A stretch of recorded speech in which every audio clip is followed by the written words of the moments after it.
லூக்கா நற்செய்தி 16ஆம் அதிகாரம்.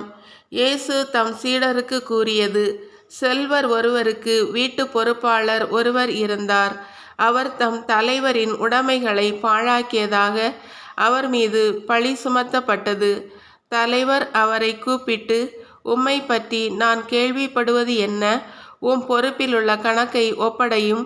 நீர் இனி வீட்டு பொறுப்பாளராய் இருக்க முடியாது என்று அவரிடம் கூறினார். அந்த வீட்டு பொறுப்பாளர், நான் என்ன செய்வேன்? வீட்டு பொறுப்பிலிருந்து என் தலைவர் என்னை நீக்கிவிடப் போகிறாரே. மண் வெட்டவோ என்னால் இயலாது, இறந்து உண்ணவும் வெட்கமாயிருக்கிறது. வீட்டு பொறுப்பிலிருந்து என்னை அவர் நீக்கிவிடும்போது பிறர் என்னை தங்கள் வீடுகளில் ஏற்றுக்கொள்ளும்படி நான் என்ன செய்ய வேண்டும் என எனக்கு தெரியும் என்று அவர் தனக்குள்ளே சொல்லிக் கொண்டார். பின்பு அவர் தம் தலைவரிடம் கடன்பட்டவர்களை ஒவ்வொருவராக வரவழைத்தார். முதலாவது வந்தவரிடம், நீர் என் தலைவரிடம் எவ்வளவு கடன்பட்டிருக்கிறீர் என்று கேட்டார். அதற்கு அவர் 100 குடம் எண்ணெய் என்றார்.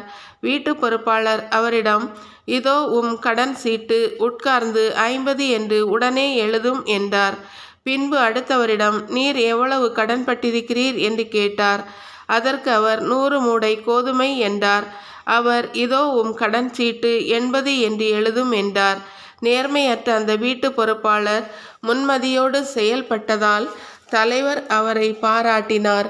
ஏனெனில் ஒளியின் மக்களை விட இவ்வுலகின் மக்கள் தங்கள் தலைமுறையினரிடத்தில் மிக்க முன்மதியோடு செயல்படுகிறார்கள்.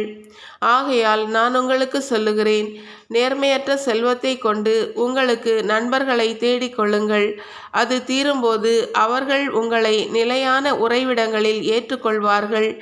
மிகச் சிறியவற்றில் நம்ப தகுந்தவர் பெரியவற்றிலும் நம்ப தகுந்தவராயிருப்பார். மிகச் சிறியவற்றில் நேர்மையற்றவர் பெரியவற்றிலும் நேர்மையற்றவராயிருப்பார். நேர்மையற்ற செல்வத்தை கையாளுவதில் நீங்கள் நம்பத்தகாதவராயிருந்தால் யார் உங்களை நம்பி உண்மை செல்வத்தை ஒப்படைப்பார்?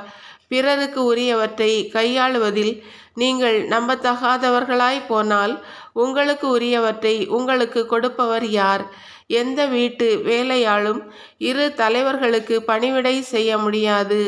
ஏனெனில் ஒருவரை வெறுத்து மற்றவரிடம் அன்பு கொள்வார், அல்லது ஒருவரை சார்ந்து கொண்டு மற்றவரை புறக்கணிப்பார். நீங்கள் கடவுளுக்கும் செல்வத்துக்கும் பணிவிடை செய்ய முடியாது. பண ஆசை மிக்க பரிசேயர் இவற்றையெல்லாம் கேட்டு இயேசுவை ஏளனம் செய்தனர்.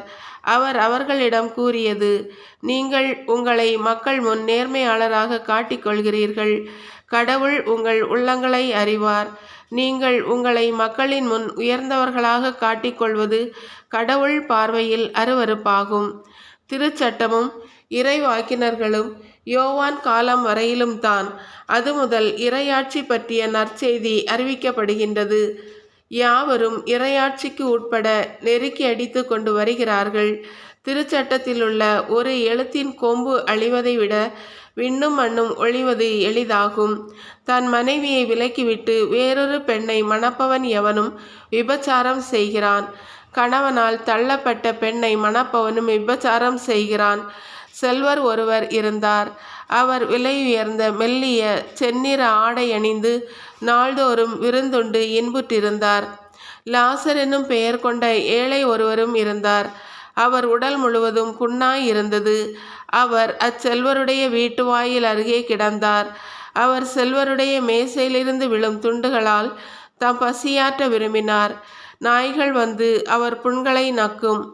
அந்த ஏழை இறந்தார். வானதூதர்கள் அவரை ஆபிரகாமின் மடியில் கொண்டு போய் சேர்த்தார்கள். செல்வரும் இறந்தார். அவர் அடக்கம் செய்யப்பட்டார். அவர் பாதாளத்தில் வதைக்கப்பட்ட போது அண்ணாந்து பார்த்து தொலைவில் ஆபிரகாமையும் அவரது மடியில் லாசருவையும் கண்டார்கள். அவர், தந்தை ஆபிரகாமே, எனக்கு இரங்கும். லாசர் தமது விரல் நுனியை தண்ணீரால் நனைத்து என் நாவை குளிரச் செய்ய அவரை அனுப்பும்.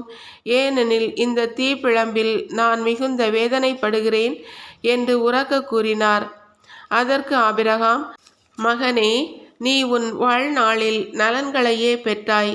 அதே வேளையில் லாசர் இன்னல்களையே அடைந்தார். அதை நினைத்துக்கொள். இப்பொழுது அவர் இங்கே ஆறுதல் பெறுகிறார், நீயோ மிகுந்த வேதனைப்படுகிறாய். அன்றியும் எங்களுக்கும் உங்களுக்கும் இடையே பெரும் பிளவு ஒன்று உள்ளது. ஆகையால் இங்கிருந்து ஒருவர் உங்களிடம் வர விரும்பினாலும் கடந்து வர இயலாது, அங்கிருந்து நீங்கள் எங்களிடம் கடந்து வரவும் இயலாது என்றார். அவர், அப்படியானால் தந்தையே, அவரை என் தந்தை வீட்டுக்கு அனுப்புமாறு உம்மிடம் வேண்டுகிறேன். எனக்கு 5 சகோதரர்கள் உண்டு. அவர்களும் வேதனை மிகுந்த இந்த இடத்திற்கு வராதவாறு அவர் அவர்களை எச்சரிக்கலாமே என்றார். அதற்கு ஆபிரகாம், மோசேயும் இறைவாக்கினர்களும் அவர்களுக்கு உண்டு, அவர்களுக்கு செவி சாய்க்கட்டும் என்றார். அவர், அப்படியல்ல தந்தை ஆபிரகாமே, இறந்த ஒருவர் அவர்களிடம் போனால் அவர்கள் மனம் மாறுவார்கள் என்றார். ஆபிரகாம், அவர்கள் மோசேக்கும் இறைவாக்கினருக்கும் செவி சாய்க்காவிட்டால் இறந்த ஒருவர் உயிர்த்தெழுந்து அவர்களிடம் போனாலும் நம்ப மாட்டார்கள் என்றார்.